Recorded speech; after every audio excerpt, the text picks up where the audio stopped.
नमस्कार दोस्तों, मैं आशीष शुक्ला मिशन इंस्टीट्यूट के ऑनलाइन चैनल पर आप सभी का बहुत बहुत स्वागत करते हैं दोस्तों। आइए आज हम लोग पुलिस अभ्यास श्रृंखला जो 16वीं हुई थी उस पर आज चर्चा करते हैं। ठीक है, तो चलिए दोस्तों, आज 16वें टेस्ट सीरीज की हम चर्चा करते हैं। तो इसमें आप देखिए, सबसे पहले एक क्वेश्चन आया है। कौन सा? इसमें एक क्वेश्चन आया कि हिंदी पत्रिका कादम्बनी के संपादक कौन है। ठीक, हिंदी पत्रिका कादम्बनी के संपादक कौन है? तो इसमें आप देखिए कि इसमें चार आपके सामने विकल्प दिया गया है। चार विकल्पों में क्या क्या दिया गया? राजेंद्र अवस्थी दिया गया है। ठीक, क्या दिया गया है? राजेंद्र अवस्थी दिया गया है। ठीक है, राम बख्शी दिया गया है, राजेंद्र यादव दिया गया है और दुर्गा प्रसाद दिया गया है। ठीक, तो आप चलिए दोस्तों ये बताइए कि इसमें कौन सा सही हो जाएगा। हिंदी पत्रिका कादम्बनी के संपादक कौन है? तो इन चारों विकल्पों में आप खोज करिए कि किसने किया है। ठीक, तो आप चलिए खोजते रहिएगा, फटाफट बताइए, खोज कर बताइए कि किसने किया है।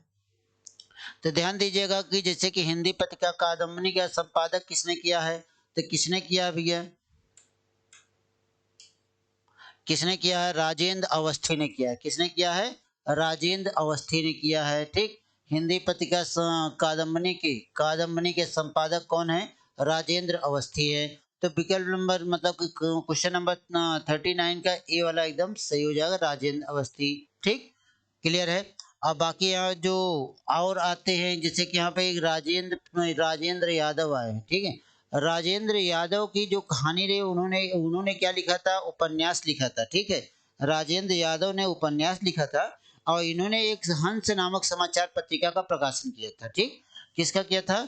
राजेंद्र यादव ने हंस नामक समाचार हंस हंस नामक समाचार पत्र का प्रकाशन करवाया था। समाचार पत्र का प्रकाशन करवाए थे। ठीक है, तो हंस नामक समाचार पत्र का जब प्रकाशन करवाए थे, बाकी यह हंस नामक समाचार पत्रिका का जो संपादक मतलब कि इसका जो स्थापना हुई थी, स्थापना तो मुंशी प्रेमचंद ने किया था, लेकिन बीच में वह पत्रिका क्या हो गई थी? बंद हो गई थी। तो इसका पुनः प्रकाशन, हंस का पुनः प्रकाशन अगर आपसे कभी पूछे जाए, पुनः प्रकाशन, तो पुनः प्रकाशन हंस पत्रिका का पुनः प्रकाशन किसने करवाया था? राजेंद्र यादव ने करवाया था। और इसको कहाँ करवाया था? दिल्ली से करवाया था। ठीक है, अब हम क्वेश्चन नंबर अगले पे आते हैं। क्वेश्चन नंबर 40 में दिया गया कि हिंदी गद्य का जन्मदाता किसको माना जाता है? हिंदी गद्य का जन्मदाता किसको माना जाता है? विकल्प में आपके प्रताप नारायण मिश्र, हम हजारी हम महावीर प्रसाद द्विवेदी, ठीक, भारतेंदु हरिश्चंद्र, बालकृष्ण भट्ट। इतने लोगों को विकल्प में रखा गया है। ठीक है, तो आप इसमें यह बताएंगे कि हिंदी गद्य का जन्मदाता किसको माना जाता है? प्रताप नारायण मिश्र को माना जाता है, या महावीर प्रसाद द्विवेदी को माना जाता है, या भारतेंदु हरिश्चंद्र को माना जाता है, या बालकृष्ण भट्ट को माना जाता है। तो दोस्तों कि यहाँ जो हंस नामक गद्य का जन्मदाता जब माना जाता है, तो जन्मदाता किसे माना जाता है? भारतेंदु हरिश्चंद्र को माना जाता है। किसको माना जाता है? भारतेंदु हरिश्चंद्र को माना जाता है।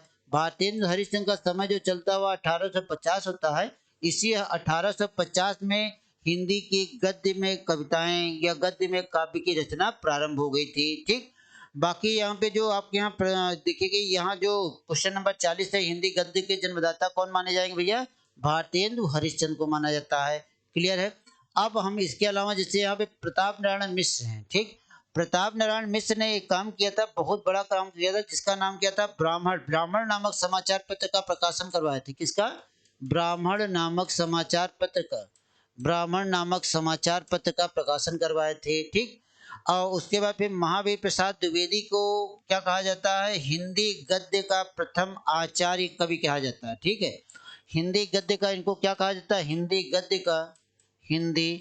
गद्य का प्रथम आचार्य कवि कहा जाता है। हिंदी गद्य का क्या कहा जाता है? प्रथम आचार्य कवि कहा जाता है। बाकी आई बालकृष्ण भट्ट की बात, तो बालकृष्ण भट्ट ने एक और समाचार पत्र का प्रकाशन करवाया था, जिसका नाम आनंद कादम्बनी था। लेकिन इनका एक उपन्यास बहुत फेमस है, जिसको नूतन ब्रह्मचारी कहा जाता है। क्या कहा जाता है? नूतन ब्रह्मचारी कहा जाता है। नूतन ब्रह्मचारी। ठीक, नूतन ब्रह्मचारी इनको कहा जाता है। ठीक है, नूतन ब्रह्मचारी कहा जाता है। इनका एक उपन्यास था जिसका नाम क्या था? नूतन ब्रह्मचारी था।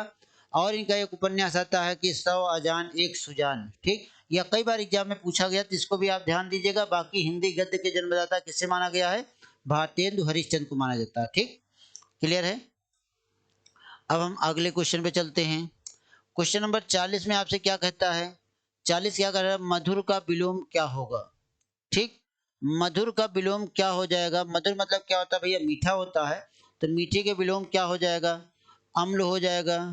ठीक, क्या हो जाएगा? अम्ल हो जाएगा, या तीरण हो जाएगा, या क्षरित हो जाएगा, या कट हो जाएगा। ठीक, तो अम्ल का विलोम क्या हो जाएगा? आप हमें बताइएगा, फटाफट बताइए, अम्ल का विलोम क्या होगा? तो अम्ल मतलब क्या होता है? मीठा। कट मतलब होता है कड़वा।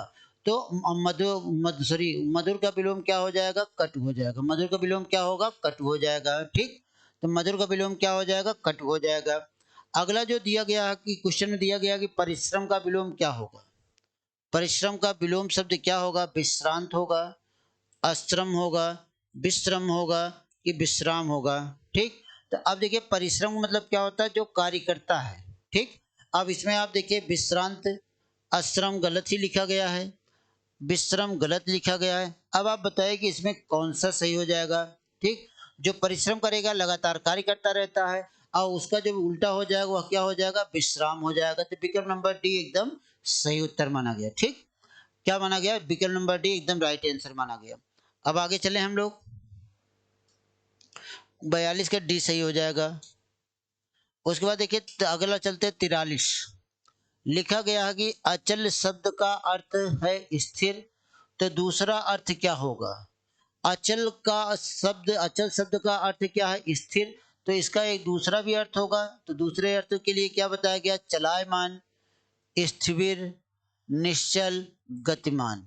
ठीक, तो अब यहाँ पे आप हमें बताएंगे कि इसमें क्या हो जाएगा, कि इसमें क्या है। चारों विकल्पों में एक विकल्प को आप सोच बताइएगा। तो कि अचल शब्द का अर्थ होता है स्थिर, तो दूसरा अर्थ इसका क्या हो जाएगा? ठीक, अब अचल स्थिर हो गया तो अचल का दूसरा अर्थ क्या हो जाता है? निश्चल हो जाता है। ठीक, क्लियर है? अचल का दूसरा अर्थ क्या हो जाता है? निश्चल हो जाता है। क्लियर है? यहाँ तक की बातें क्लियर है कि नहीं क्लियर है? तो अचल शब्द का एक अर्थ अर्थ तो क्या बताया गया? निश्चल बताया गया। दूसरा अर्थ क्या हो जाएगा? निश्चल हो जाएगा। एक शब्द के अर्थ के शब्द क्या बताया गया? स्थिर। दूसरा क्या हो जाएगा? निश्चल हो जाएगा। अब चलिए अगला चलते। कौन सा शब्द द्विज का अनेकार्थी नहीं है? द्विज का अनेकार्थी क्या नहीं है? तो विकल्प में दिया गया चंद्रमा, पंछी, दांत और सिंह।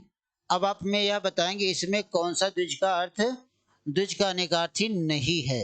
ठीक, तो देखिए द्विज का अर्थ किससे लगाया जाता है? चंद्रमा से। द्विज का अर्थ पंछी से भी लगाया जाता है, दांत से भी लगाया जाता है, तो शेर से नहीं लगाया जाता भी है। अनेकार्थी कौन नहीं है? सिंह। सिंह नहीं है। ठीक, सिंह शेर कहा जाता है। ठीक, तो सिंह नहीं है, तो यहाँ अनेकार्थी नहीं है, तो वह कौन सा नहीं है? सिंह। क्लियर है? अब इसके आगे बढ़ते हैं, अगले क्वेश्चन में चलते हैं। अगला क्वेश्चन देखते हैं कि क्वेश्चन नंबर 45 आता है। क्वेश्चन नंबर 45 में आया है कि क्या कहा गया? पीपर पात सरिस मंडोला। क्या कहा गया है? पीपर पात सरिस मंडोला में कौन सा अलंकार है? तो इसमें कौन सा अलंकार है? रूपक है, उपमा है, प्रतीप है, कि संदेह है? तो मित्र यह ध्यान रखिएगा, जब पीपर पात सरिस मंडोला की बात करते हैं तो पीपर पात सरिस मंडोला में कौन सा अलंकार होता है? तो ये आप हमें बताएंगे पीपर पात सरिस मंडोला में कौन सा अलंकार हो जाएगा? रूपक अलंकार होगा, उपमा अलंकार होगा, प्रतीप अलंकार होगा, या संदेह अलंकार होगा? तो यह तो बहुत प्रसिद्ध पंक्ति रही ना कि पीपर पात सरिस मंडोला का मतलब क्या हो जाता है? इसमें कौन सा अलंकार होता है? उपमा अलंकार होता है। ठीक, इसमें क्या हो जाता है? उपमा अलंकार। होता क्यों है यह भी ध्यान रखिएगा। कहा जाता है जहां उपमेय की तुलना, किसकी? उपमेय की तुलना किससे किया जाए? उपमान से की जाए। किससे की जाए? उपमान से की जाए, तब वहां पे कौन सा अलंकार हो जाता है? उपमा अलंकार हो जाता है। तो यहाँ मन की तुलना किससे किया गया है? पत्ते से किया गया है। मन की तुलना किससे किया गया है? पत्ते की, पीपल के पत्ते से किया गया है। ठीक, मन की तुलना किससे कर दिया गया? पत्ते से कर दिया गया। तो जिस तरह से मन में चंचलता होती है, उसी वह चंचलता किसके समान चल रही है? जैसे पीपल का पत्ता, पीपल के पत्ते में हमेशा देखिए चंचलता बनी रहती है, वैसे मन क्या हो रहा है? चंचल हो रहा है। तो मतलब क्या हो गया? मन क्या है? यहाँ उपमेय है। इस उपमेय की तुलना किससे किया जा रहा है? उपमान से किया जा रहा है। उपमान क्या है? पत्ता है, तो इसमें कौन सा अलंकार हो जाएगा? उपमा अलंकार हो जाएगा। कौन सा अलंकार हो जाएगा? उपमा अलंकार हो जाएगा। ठीक, क्लियर है? क्योंकि यहाँ पर कोई संदेश तो किया नहीं जा रहा है। ठीक, और न ही यहाँ पर क्या हो जाए? अभेद रहित आरोप की बात कही जा रही है। क्या कहें? न ही क्या कही जा रही, अभेद रहित आरोप की बात कही जा रही, और न ही यहाँ पे क्या है यार, न ही उपमा का उल्टा बन रहा है। ठीक, उपमा का उल्टा भी नहीं हो रहा है। तो उपमा का उल्टा अलंकार कौन होता है? प्रतीपमान होता है। जहाँ उपमेय और उपमान में भेद रहित आरोप होता है, रूपक अलंकार होता है। जहाँ उपमेय की तुलना उपमान से की जाए उसे उपमा अलंकार कहते हैं। जहाँ उपमेय में उपमान का संदेह प्रकट हो उसे क्या कहते हैं? संदेह अलंकार कहते हैं। ठीक है, अब इसके बाद फिर देखिए अगला क्वेश्चन। अगला क्वेश्चन दिया गया पर्यटक। पर्यटक में कौन सा उपसर्ग है? ठीक, पर्यटक में कौन सा उपसर्ग है? पयम, परि, पर, परि। ठीक, अब आप बताएंगे पर्यटक में कौन सा उपसर्ग है? या तो लगेगा नहीं, यह भी उपसर्ग नहीं क्योंकि इतना यहाँ तो कुछ है नहीं। अब यहाँ पर क्या आया? पर भी नहीं होगा, बचा क्या आपके पास? परि। परि क्या लगा? पर्यटक शब्द में परि उपसर्ग होता कैसे? यह भी आप देखिएगा। कहा जाता परिधन अर्टक, परिधन अर्टक हो जाएगा। क्या हो जाएगा? अर्टक हो जाएगा। ठीक है, तो यहाँ पर से क्या मिलता है? ई के बाद आ, तो ई का क्या बन जाता है? या, तो यह क्या हो जाता है? पर्यटक हो जाता है। ठीक, क्लियर है। तो कौन सी संधि, अगर इसमें संधि पूछी जाए तो संधि कौन सी हो जाएगी? यण संधि हो जाएगी। कौन सी संधि हो जाएगी? यण संधि हो जाएगी। अब पर्यटक में कौन सा उपसर्ग होगा? परि उपसर्ग लगेगा। ठीक, पर्यटक में कौन सा उपसर्ग लगेगा? परि उपसर्ग लगेगा। बात क्लियर है? बात क्लियर हुई यहाँ तक? अगला उपसर्ग देखिए, अगला क्या कह रहा है कि कह रहा है कि परीक्षा में कौन सा उपसर्ग है? परीक्षा में कौन सा उपसर्ग है? तो परीक्षा में परि उपसर्ग है कि पा उपसर्ग है कि परि उपसर्ग है कि पर उपसर्ग है? ठीक, तो परीक्षा में पा उपसर्ग है नहीं, पर भी नहीं है, पर भी नहीं है, तो कौन सा होगा? परि उपसर्ग हो जाएगा। होगा कैसे? यह भी ध्यान ध्यान दीजिएगा। जैसे कहा जाए परिधन इच्छा। ठीक, छोटी आया, छोटी का मेल छोटी से हुआ तो क्या बना? बड़ी बना। शब्द क्या बन जाता? परीक्षा। ठीक, यहाँ अच्छा कर ली, इच्छा हो जाता, फिर क्या बन गया? परीक्षा। परीक्षा मतलब क्या हो जाता है? परीक्षा मतलब वो जो पेपर आप देते हैं, तो परीक्षा में कौन सा उपसर्ग लगा होगा? परि उपसर्ग लगा है। ठीक, परीक्षा में कौन सा उपसर्ग लगा है? परि। क्लियर है? अब अगला देखिए, अगला जो दिया जाता है, अगला क्या कहता है आपसे? अगला क्या कहता है? आप ध्यान दीजिएगा, अगले में क्या हो जाता है? कहा जाता है देश प्रेम में कौन सा समास है? अव्ययी भाव समास है, तत्पुरुष समास है, द्विगु समास है, या बहुव्रीहि समास है? देश प्रेम, देश में प्रेम मतलब देश के लिए प्रेम होगा। जब देश के लिए प्रेम आप करेंगे तो क्या हो जाएगा? देश प्रेम हो जाएगा। ठीक, तो क्या हो जाएगा? देश प्रेम हो जाएगा। इस देश प्रेम शब्द में कौन सा समास हो जाता है? तत्पुरुष समास हो जाता है। ठीक, अव्ययी भाव इसलिए नहीं होगा क्योंकि अव्ययी भाव में पहला पद क्या हो जाता है? पहला पद हमेशा इसमें क्या लगा होता है? उपसर्ग लगा होता है। ठीक, क्या लगा होता है? उपसर्ग लगा होता है। द्विगु समास में क्या हो जाता है? पहला पद क्या हो जाता है? संख्यावाची होता है। पहला पद क्या हो जाता है? संख्यावाची हो जाता है। क्या हो जाता है? संख्यावाची हो जाता है। ठीक, क्या हो जाता है? संख्यावाची हो जाता है। ठीक है, अब बहुव्रीहि समाज में हमेशा क्या हो जाता है? तीसरा तीसरा पद प्रधान होता है। तीसरा पद प्रधान होता है। तीसरा पद प्रधान होगा तो बहुव्रीहि समास होगा। जब पहला पद संख्यावाची होगा द्वंद्व होगा। जब पहला पद क्या होगा? उपसर्ग होगा तो क्या हो जाएगा? अव्ययी भाव समास हो जाएगा। लेकिन जब कहा जहाँ पे कारक चिन्हों का प्रयोग कर दिया जाएगा वहां पे कौन सा समास हो जाएगा? तत्पुरुष समास होगा। देश प्रेम में कौन सा समास होगा? तत्पुरुष समास हो जाएगा। क्लियर?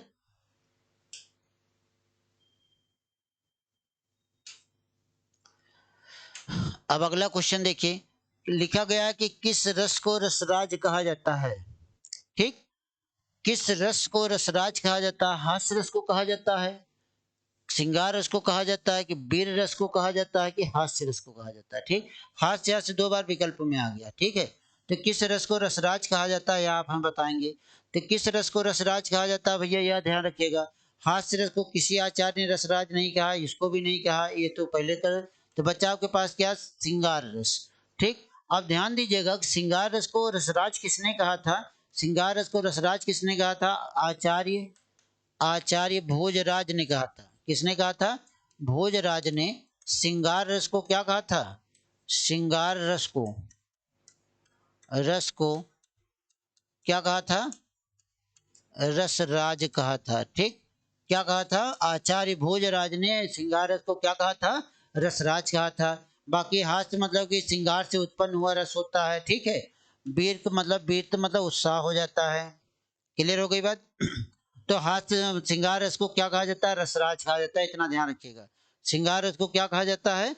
रसराज कहा जाता है, ठीक। क्लियर है? अब अगला क्वेश्चन देखिए, अगला क्वेश्चन क्या दिया गया है। कहा गया है कि एक वाक्य शब्द है, एक वाक्य शब्द है, भारत भारतवर्ष के अतीत में कई निर्दयी शासक हुए, ठीक। एकत्रित भीड़ जयकार कर रही थी, जय जयकार कर रही थी। गांधी जी चरखा चलाते थे, एक एक करके प्रत्येक छात्र कक्षा से निकल गए, ठीक। अब आप इसमें देखिए कि इसका जो क्वेश्चन दिया गया, क्वेश्चन में क्या दिया गया है कि एक वाक्य शब्द है, ठीक।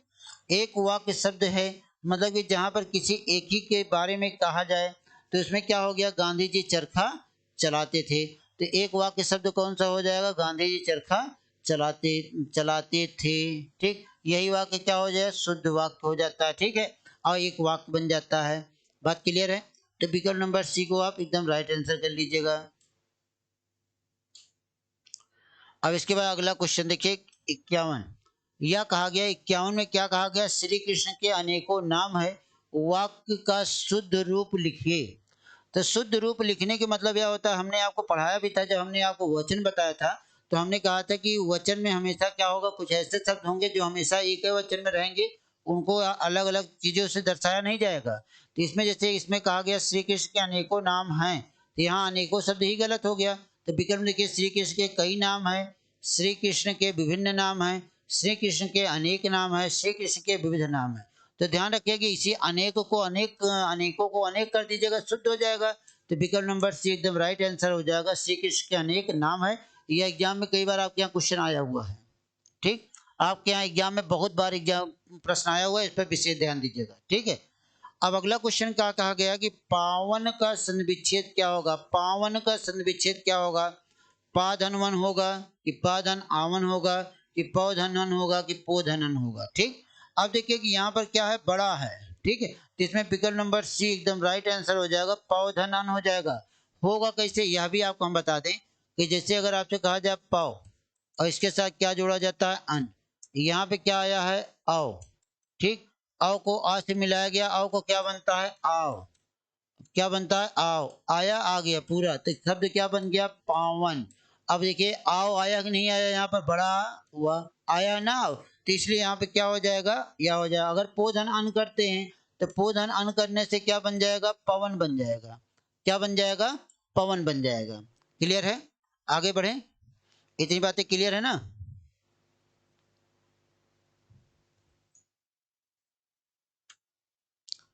अब अगला क्वेश्चन देखिएगा, अगला क्वेश्चन आपसे क्या कह रहा है कि यशोदा में प्रयुक्त संधि का नाम बताइए, ठीक। किसमें, यशोदा में प्रयुक्त संधि का नाम बताइए।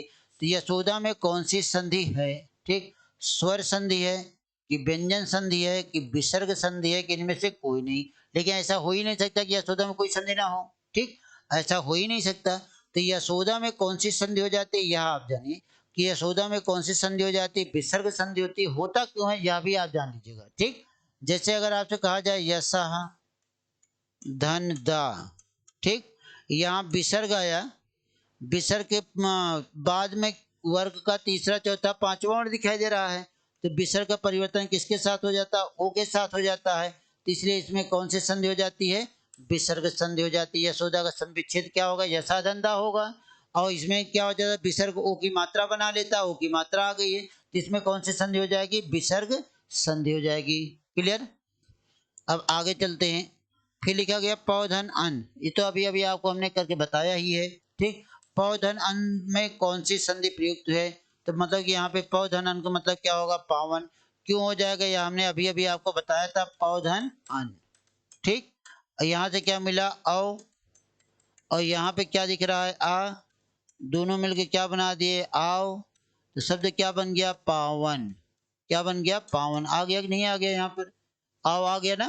तो इस तरह यहाँ कौन सा विकल्प सही हो जाएगा, बी वाला सही हो जाएगा, ठीक।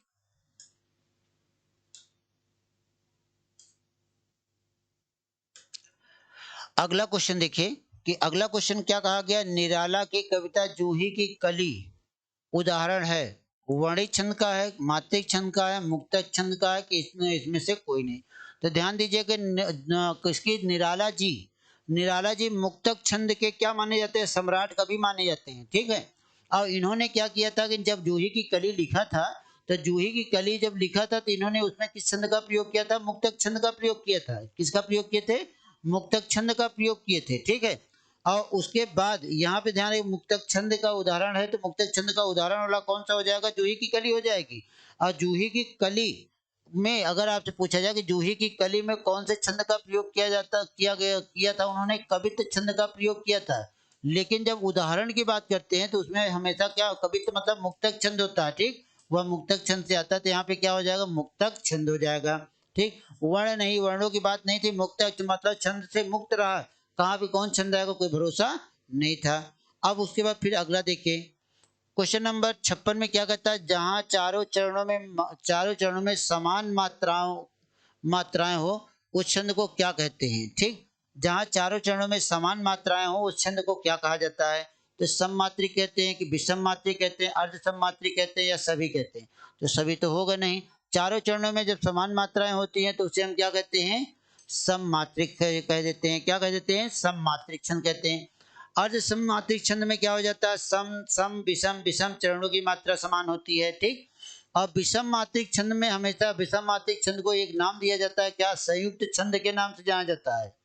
किसके नाम से जाना जाता है, संयुक्त छंद के नाम से जाना जाता है। किसको, विषम मात्रिक, क्योंकि इसमें मात्रिक और अर्ध अर्ध सम मात्रिक के अलग अलग जो होते छंद जो होते जब मिल जाते हैं तो वहां पे क्या हो जाता है, विषम मात्रिक हो जाता है। लेकिन यहाँ चारों चरणों में जहां पे मात्राएं समान होती है उसे हम क्या कहते हैं, सम मात्रिक छंद कहते हैं, ठीक। उसे हम क्या कहते हैं, सम मात्रिक छंद कहते हैं।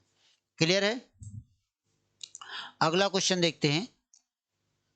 अगला क्वेश्चन दिया गया है कि चैन की बंसी बजाना का अर्थ क्या हो जाता है, साइकिल की चैन की बांसुरी बनाकर बजाना, ये तो बड़ी गजब बात कर दिया है। मौज मारना हो गया, फुर्सत में बंसी बजाना हो जाता है, बेरोजगार होना होता है, ठीक। चैन की बंसी बजाना भाई जाहिर बात है, बेरोजगार वाले व्यक्ति चैन की बंसी कभी नहीं बजाएंगे, वो कहीं ना कहीं हाथ पांव मारेंगे, ठीक। फुर्सत में बंसी बजाना, फुर्सत में कभी कोई फुर्सत है ही नहीं, बंसी क्या बजाएगा, ठीक है।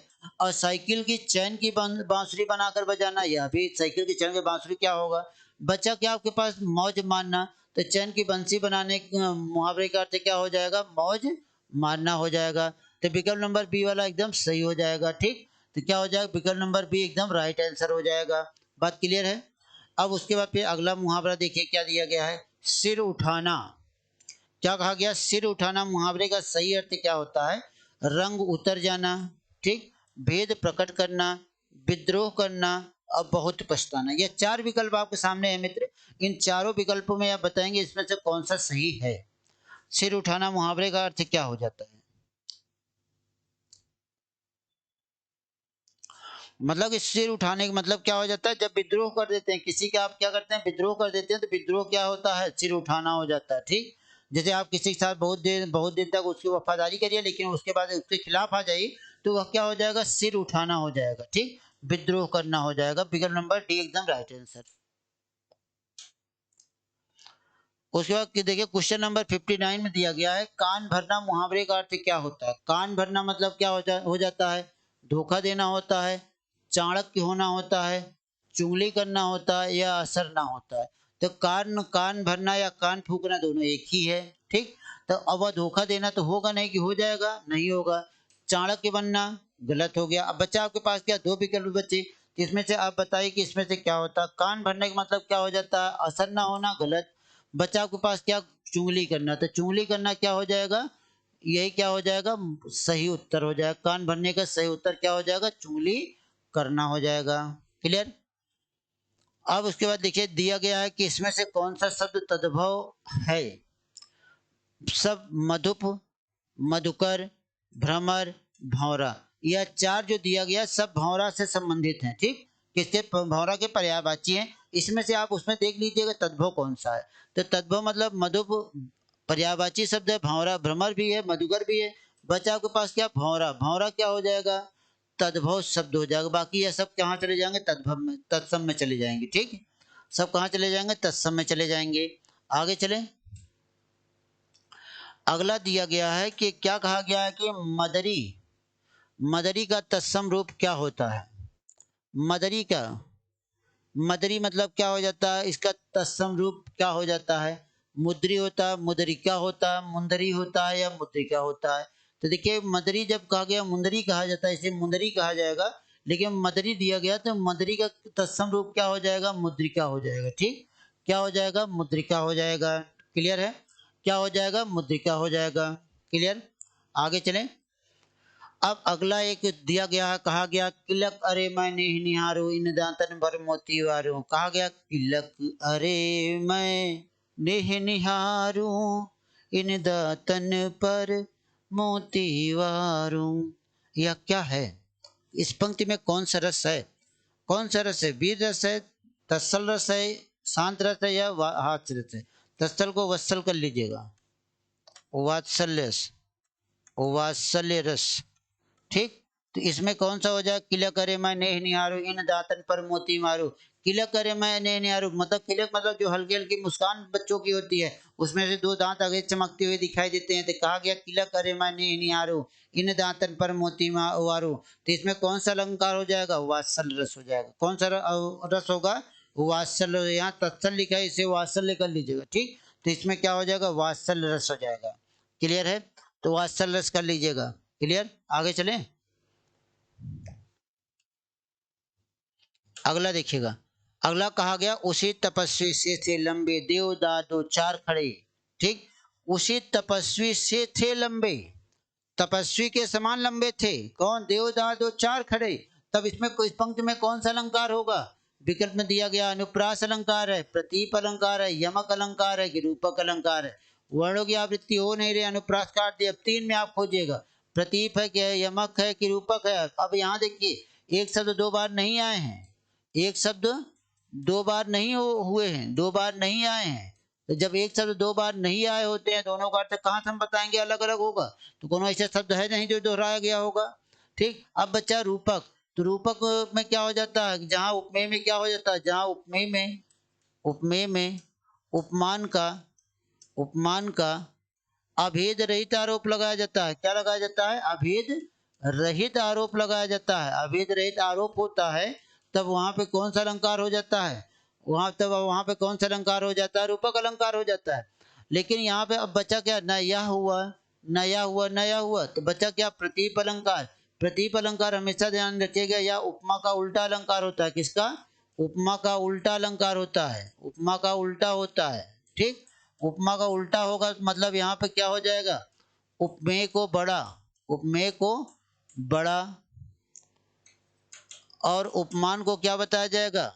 उपमान को छोटा बताया जाएगा। उपमान को क्या बताया जाएगा? छोटा बताया जाएगा। ठीक, तो यहाँ पे कहा गया उसी तपस्वी से थे लंबे, उसी तपस्वी के समान, तपस्वी के समान लंबे थे। ठीक, तपस्वी मतलब हमरे आप जैसे जैसे मान लो हम तपस्वी हो जाए, हमारे समान लंबे थे क्या? देवदार दो चार खड़े, देवदार के वृक्ष बहुत लंबे लंबे होते हैं, लेकिन उसके समान देवदार के वृक्ष के साथ तपस्वी लंबा नहीं बताया गया। तपस्वी के समान किसको बताया गया है? देवदार के वृक्ष को बताया गया, उतने लंबे हो रहे हैं। तो तपस्वी यहाँ पे जो लिखा गया यह क्या हुआ? उपमेय हो गया। क्या हो गया? उपमेय हो गया। ठीक है, और यहाँ देवदार का जो वृक्ष है, देवदार जो होता है वह क्या हो जाता है? उपमान हो जाता है। लेकिन यहाँ पे क्या बताया? उसी तपस्वी से थे लंबे, तपस्वी के समान लंबे थे। कौन? देवदार दो चार खड़े, तो मतलब देवदार किसके समान लंबे थे? तपस्वी। तो यहाँ क्या हो गया? उपमेय को क्या बताया गया? बड़ा बताया गया, और उपमान को क्या बताया गया? छोटा बताया गया। जहाँ उपमेय को बड़ा और उपमान को छोटा बताया जाएगा तो वहां पे कौन सा अलंकार हो जाएगा? प्रतीत मान अलंकार हो जाता है या प्रतीप अलंकार होता है। ठीक है, अब उसके बाद फिर देखिए अगला, देखिएगा अगला क्वेश्चन क्या कहता है? दर्शक शब्द के लिए लिंग व प्रत्यय की पहचान करें। ठीक, किसके लिए? दर्शक शब्द के लिए लिंग एवं प्रत्यय की पहचान। दर्शक हमेशा होता है, होती नहीं है। ठीक, हमने आपको बताया था जब लिंग की बात करें, जब लिंग की बात करेगा तो लिंग के साथ जो शब्द आए रहे, लिंग शब्द के साथ आप क्या कर देंगे? क्रिया को जोड़ दीजिएगा। क्रिया को जोड़ने से तुरंत पता चल जाएगा कौन सा लिंग है। तो अब आप देखिए दर्शक होता है, पुल्लिंग हो गया, लेकिन इसमें कहा गया प्रत्यय की भी पहचान करना है। तो पुल्लिंग पुल्लिंग तो सब जगह आ रहा है, लगभग लगभग एक जगह स्त्री आ रहा है, या गलत हो गया, या गलत हो गया। अब क्या हो गया कि इसमें कौन सा प्रत्यय लगा हुआ, अक प्रत्यय लगा हुआ, तो क्या हो गया यहाँ पर पुल्लिंग और अक प्रत्यय के साथ आ जाता है। ठीक, तो वो पुल्लिंग और अक प्रत्यय के साथ आ जाता है, तो यहाँ पे कौन सा विकल्प सही हो गया, 64 का सी सही हो गया। बात क्लियर। अगला क्वेश्चन देखते हैं। फिर क्या कहा गया है, कहा गया छावर्ण, क्या लिखा गया, छावर्ण किसके योग से बना है, छावर्ण किसके योग से बना है, का और सा, का और चा, का और छा या का और सा। तो सीधी बात है भैया, यह क्या हो गया, का और सा से। जब इसमें क्या हो गया, का के साथ क्या आया, सा, तो दोनों को हमने मिला दिया तो क्या बन गया, छा। ठीक, उसी तरीके जैसे अगर आपसे कहा जाए ता के साथ क्या लगाया जाए, रा, दोनों मिला दिया तो क्या बन गया, त्रा। ठीक, और उसके बाद फिर जैसे हमने कहा जा के साथ क्या लिख दिया, इया, दोनों को मिला दिया तो क्या बन गया, या। ठीक, उसके बाद फिर जैसे अगर आपसे कहा जाए सा के साथ क्या जोड़ दिया, रा, दोनों को मिला दिया तो क्या बन गया, सरा। तो यह क्या हो गए, यह जो आपके चार आ रहे हैं, तो इसमें आप देख लीजिएगा सबका निर्माण हमने कर दिया। तो विकल्प क्या हो जाएगा, ए वाला एकदम सही उत्तर हो जाएगा। ठीक, विकल्प एकदम सही उत्तर हो जाएगा। बात क्लियर हो गई। आगे कोई दिक्कत है, आगे चलें।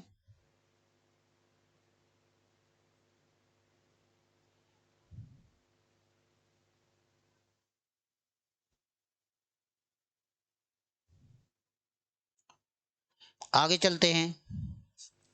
अगला क्वेश्चन आपको देखना क्या मिलता है, निम्न में से कौन सा शब्द आम अमात्रिक है, मतलब ऐसे शब्दों का चयन करिए जिसमें कोई मात्रा रूप ना हो। ठीक, तो ऐसे शब्दों का जब हम चयन करते हैं जिसमें कोई मात्रा रूप नहीं होती है, तो उसमें क्या हो गया, जैसे कहा गया कारखाना, अमिताभ, कलरव और चहचहाना। तो ये कारखाना में बड़ा हो गया तो यह गलत हो गया। अमिताभ में यहाँ देखिए ई आ गया, यहाँ बड़ा आ गया, यह भी गलत हो गया। चहचहाना में आना आ गया, यह भी गलत हो गया। अब यहाँ पर इसमें मात्रा नहीं लगी, वह कौन सा शब्द है, कलरव। कौन सा है, कलरव है। ठीक, तो कौन सा शब्द है, कलरव। तो कलरव क्या हो गया, कलरव जो आया वह क्या हो गया, सी वाला विकल्प सही हो गया। इसमें कोई मात्रा रूप, इसमें कोई मात्रा रूप नहीं है। ठीक, मात्रा रूप, मात्रा का रूप नहीं है, अर्थात किसी भी मात्रा का कोई प्रयोग नहीं किया गया है। ठीक, क्लियर है। अब अगला चलते हैं। अब अगला चलते हैं, अगले में क्या कहा जाता है कि टा वर्ग में किस प्रकार के व्यंजन है, टा वर्ग में किस प्रकार, टा वर्ग किस प्रकार का व्यंजन है, मैं हटा दीजिएगा, टा वर्ग किस प्रकार का व्यंजन है। तो लिखा गया कंठ है, तालु है, दंत है या मूर्धन्य है। तो चलिए फटाफट बताइए इसका आंसर। ये तो बहुत आसान सा प्रश्न है। तो जैसे कहा गया टा वर्ग में किस प्रकार के व्यंजन है, टा वर्ग में क्या है, मूर्धन्य। टा वर्ग का किस प्रकार का, मूर्धन्य है। ठीक, और अगर कहा जाए कंठ तो का वर्ग है। ठीक, और अगर कहा जाए तालु तो तालु क्या है, चा वर्ग है। ठीक, और दंत कहा जाए तो क्या है, ता वर्ग है। ठीक, अब यहाँ जो प्रश्न पूछा गया, कहा गया टा वर्ग किस प्रकार का व्यंजन है, तो मूर्धन्य प्रकार का व्यंजन है। ठीक, तो टा वर्ग मतलब मूर्धन्य हो गया। ठीक है, अगला दिया गया है कि हिंदी वर्णमाला में व्यंजनों की संख्या कितनी होती है, 32 होती है, 34 होती है, 33 होती है, 36 होती है। ठीक, तो क्या क्या होता है, 32 होती है, 34 होती है, 36 होती है, क्या क्या होती है। तो आप हमें बताएं हिंदी वर्णमाला में व्यंजन की संख्या कितनी होती है। तो सब लोग चिल्ला चिल्ला के रटे हो कि क्या हो जाती है, 33 होती है। कितनी होती है, 33 होती है। ठीक, पांच वर्ग की बात आती है, 25 वर्ण हो जाते हैं। जैसे कि 33 की अगर हम बात करते हैं तो पांच वर्ग होते हैं, जिसे स्पष्ट व्यंजन आप कहते हैं। स्पष्ट व्यंजन की संख्या कितनी हो जाती है, स्पष्ट व्यंजन की संख्या कितनी होती है, 33 हो जाती है। ठीक, उसके बाद फिर एक आता है अंतस्थ व्यंजन। क्या आ जाता है, अंतस्थ। अंतस्थ की संख्या कितनी हो जाती है, 4। फिर ऊष्म की संख्या, अगर ऊष्म की बात करते हैं तो ऊष्म की संख्या कितनी होती है, 4। ठीक, स्पष्ट व्यंजन की संख्या कितनी होती है, 25। कितनी होती है, 25। अब देखिए 25 हो गई, 25 में 8 जोड़ देंगे तो कितना हो जाएगा, 33। स्पष्ट व्यंजन की संख्या कितनी होती है, इस पर व्यंजन की संख्या 25, चार चार जोड़ दिए 33 हो गया। तो व्यंजनों की संख्या कितनी हो जाएगी, 33 हो जाएगी। कितनी हो जाएगी, 33 हो जाएगी। क्लियर है बात यहाँ तक, आगे चलें।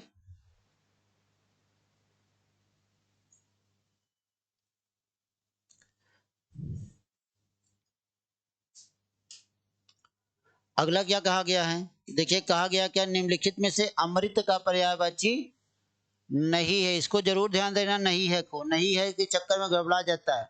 अमृत मतलब क्या, अंबुज लिखा गया, सुधा लिखा गया, जीर्णोदक लिखा गया, अमी लिखा गया है। तो भैया इसमें देखिए स्पष्ट है, सुधा अमृत होता, अमी जीवनोदक, और केवल क्या बचा, अंबुज।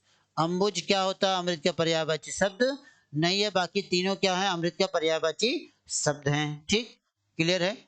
अब देखिए कि अब अगला जो क्वेश्चन दिया गया है कि मालिनी आवत देख कर कलियन करे पुकार, फूली फूली चुन लिए काली हमारी बारी। ठीक, तो पुकार और बारी में क्या हो गया कि यहाँ पर इस पंक्ति में कौन सा अलंकार है। अगर देखा जाता है तो यहाँ पर देखा गया विकल्प में क्या है, श्लेष अलंकार है, यमक अलंकार है, उपमा अलंकार है, या मानवीकरण है। तो यहाँ मानव की क्रियाओं से किसको जोड़ा गया, कली क्या। तो क्या कहा गया, मालिनी आवत देख कर कलियां करें पुकार, कलियां करो, कलियां कर क्या कर रहे हैं, पुकार कर रहे हैं। तो क्या कली पुकार सकती हैं, नहीं कर सकती हैं। जब कली पुकार नहीं सकती हैं तो पुकारने की क्रिया किसकी किसकी होती है, मानव की होती है। तो इसीलिए इसमें क्या हो जाता है, कौन सा अलंकार हो जाता है, मानवीकरण अलंकार हो जाता है। ठीक, तो कौन सा अलंकार हो जाता है, मानवीकरण अलंकार हो जाता है। बात क्लियर, आगे चले। गद्य पढ़िएगा और ध्यान से, इसमें लिख दिया गया भैया, ध्यान दीजिएगा, इसमें लिखा गया है क्या, इसमें लिखा गया ध्यान पूर्वक पढ़ने के लिए कहा गया। क्या कहा गया है, पहले देखिए कह दिया गया ना कि ध्यान पूर्वक पढ़ें और नीचे दिए गए प्रश्नों का उत्तर दीजिएगा। पहले आप गद्य को ध्यान से पढ़ेंगे, उसके बाद उसका गद्य का जो प्रश्न बनाया गया उस प्रश्न का उत्तर आप देंगे। तो जब आप ध्यान से पढ़ते हैं तो ध्यान से पढ़ने में आपको क्या क्या मिलता है, देखिए पढ़िए आप उसको जरा सा फटाफट पढ़िए। देखिए क्या क्या दिया गया है, लिखा गया समस्याओं का हल ढूंढने की क्षमता एक अध्ययन किया गया, ढूंढने की क्षमता पर एक अध्ययन किया गया। मतलब कि क्या कहा गया, समस्याओं का हल ढूंढने की क्षमता पर एक अध्ययन किया गया। इसमें भारत तीन तरह के बच्चों के बीच तुलना की गई, भारत के तीन तरह के बच्चों के बीच तुलना की गई। एक तरफ कोई बच्चे जो दुकानदारी करते थे पर स्कूल नहीं जाते थे, ऐसे बच्चे जो दुकान संभालते हैं और स्कूल भी जाते हैं। और तीसरा यह कि उन उन बच्चों का था कि जो स्कूल जाते थे पर दुकान पर कोई मदद नहीं करते थे। इसमें से गणना के बाद विवर्ती सवाल पूछे गए। दोनों की तरह के सवालों में उन स्कूली बच्चों ने जो दुकानदार नहीं है, मौखिक गणना मनगणित का प्रयोग बहुत कम किया। ठीक, उसके जो जो दुकानदार थे उनकी अपेक्षा, दुकानदार की अपेक्षा स्कूल बच्चों ने ऐसी गलतियां भी की जिसका कारण नहीं समझा जा सकता। इससे यह साबित होता है कि दुकानदारी से जुड़े हुए बच्चे हिसाब लगाने में गलत नहीं कर सकते हैं, क्योंकि इनका सीधा असर उनके काम पर पड़ता है, जबकि स्कूल के बच्चे वही हिसाब लगाने में अक्सर भयंकर गलतियां करते हैं। इससे यह स्पष्ट होता है कि जिन बच्चों को रोजमर्रा जिंदगी में इस तरह के सवाल से जूझना पड़ता है तो वे अपने लिए जरूरी गणितीय क्षमता हासिल कर लेते हैं। ठीक, लेकिन साथ ही इस बात पर भी गौर करना महत्वपूर्ण है कि तरह की दक्षताएं एक स्तर पर एक कार्य क्षेत्र तक सीमित होकर रह जाती हैं। इसलिए वे सामाजिक एवं संस्कृति परिवेश जो कि ज्ञान को बनाने में व बढ़ाने में मदद करते हैं, वही उस ज्ञान को संकुचित एवं सीमित कर देते हैं। इसमें लिखा गया है, क्या लिखा गया है, अनुच्छेद के आधार पर कहा जा सकता है कि सिर्फ दुकानदार बच्चे ही गणित सीख सकते हैं। ठीक, फिर यह कहा गया कि बच्चों को गणित सिखाना चाहिए। फिर बच्चों को गणित सिखाने के लिए क्या करना चाहिए, के लिए दुकानदारी करनी चाहिए। बच्चे रोजमर्रा के जीवन में काम आने वाली दक्षताओं की स्वतः ही हासिल कर लेते हैं। तो भैया देखिए कि इसमें प्रश्न जो पूछा गया, अनुच्छेद के आधार पर कहा जा सकता है कि बच्चे रोज के जीवन में काम आने वाली दक्षताओं को स्वतः ही हासिल कर लेते हैं। ठीक, तो मतलब रोजमर्रा की जो जिंदगी में जो हिसाब किताब होता है उसको वह अपने आप स्वयं हासिल कर लेते हैं। तो विकल्प नंबर क्या हो गया, डी, एकदम सही उत्तर माना गया। ठीक है, अब इसके बाद फिर अगला क्वेश्चन देखते हैं। अगला क्वेश्चन क्या कहता है, अनुच्छेद के आधार बताए कि सामाजिक व सांस्कृतिक परिवेश ज्ञान को बनाने में मदद भी करता है और उसे संकुचित सीमित भी कर सकता है। कि बनाने में मदद करता है, कि संकुचित कर सकता है, कि सीमित कर सकता है। ठीक, अब आप बताइए कि इसमें क्या हो गया कि अनुच्छेद के आधार पर सामाजिक व सांस्कृतिक परिवेश ज्ञान को क्या कर देता है। तो ज्ञान को क्या कर देता है, यह ध्यान रखिएगा। तो ज्ञान को ध्यान रखिएगा कि जो सामाजिक और सांस्कृतिक परिवेश होता है वो बनाने में मदद करता है और उसे संकुचित सीमित भी कर सकता है। ठीक, बना भी सकता है, उसे छोटा भी कर सकता है, सीमित भी कर सकता है।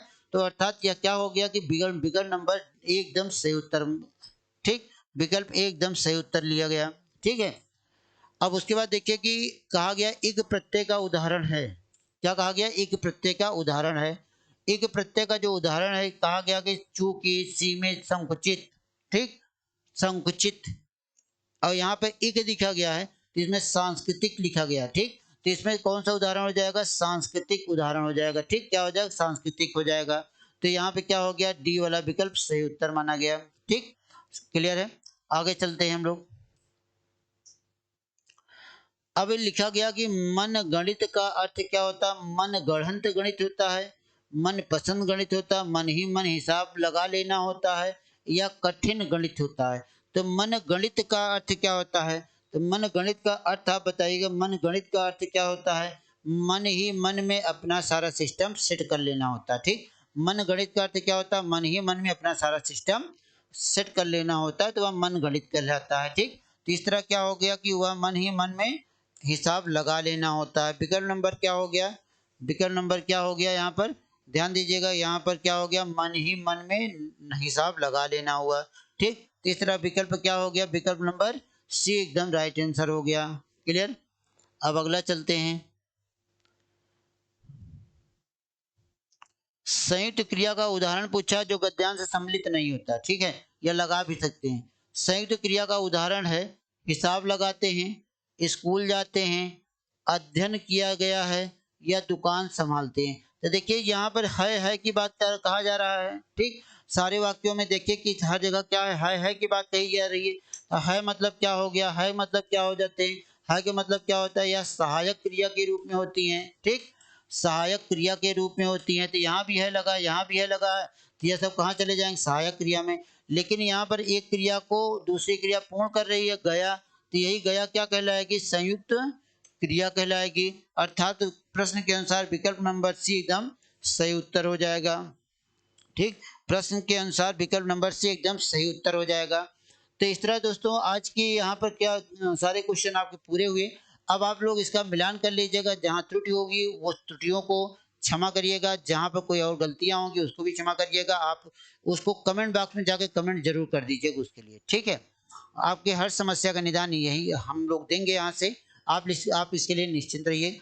हो सकता है कभी कभी टाइपिंग में मिस्टेक हो जाती है, टेक्निकल कोई प्रॉब्लम आ जाती है जिसकी वजह से कुछ गड़बड़ी हो सकती है, क्योंकि मानव धर्म ही है गलतियां करना, गलती करके ही सीखना। तो आप लोग भी उस पर ध्यान दिया करिए, जहाँ पे मान लो एक आध मात्रा की गलतियां हो जाएं तो उसको आप लोग बता दिया करिए, कमेंट बॉक्स में जाकर कमेंट जरूर कर दिया करिए। ठीक है, तो दोस्तों आज के इस तरह से आज की जो क्लासेस जो अभ्यास 16 की जो श्रृंखला थी आज यहीं पर समाप्त होती है। इसके बाद फिर हम लोग कल मिलेंगे 17, 18, 19, 20 लेकर। ठीक, तो आप लोग चलिए इसको आप मिलान करिए। तब तक आप लोग अच्छे से जीवन जीते रहिएगा, खुश रहिएगा, प्रसन्न रहिएगा। दिमाग पर किसी प्रकार का कोई बोझ मत रखिएगा। जैसे आपने पढ़ा है अब तक वैसा ही अब पढ़िएगा। पढ़ाई में कोई परिवर्तन नहीं करना, क्योंकि एग्जाम अब नजदीक आ रहा है, आपको एग्जाम देना है, उसके लिए आप घबरा के मत जाइएगा। अगर आप घबरा के जाएंगे तो वही हाल होगा कि सब कुछ तो तैयार किया लेकिन अंतिम में घबरा के सब कुछ बेकार हो गया। ठीक, तो घबराने की कोई जरूरत नहीं है। आपकी जितनी तैयारी है वो बहुत बेहतर तैयारी है, आप ध्यान रखिएगा। आप बहुत बेहतर तैयारी करके जा रहे हैं और आप बहुत बेहतर तैयारी कर रहे हैं। यही तैयारी के साथ आप चले जाइएगा। कुछ नया अपडेट करने की जरूरत नहीं है, नया कुछ लेने पढ़ने की जरूरत नहीं है। जो आपने पढ़ा है उसी को सिर्फ दोहरा लीजिए बस, आप कुछ नया मत लाइएगा। ठीक, तो आप उसको पढ़ के जाइए, आराम से एग्जाम दीजिएगा, सफल हो जाइएगा।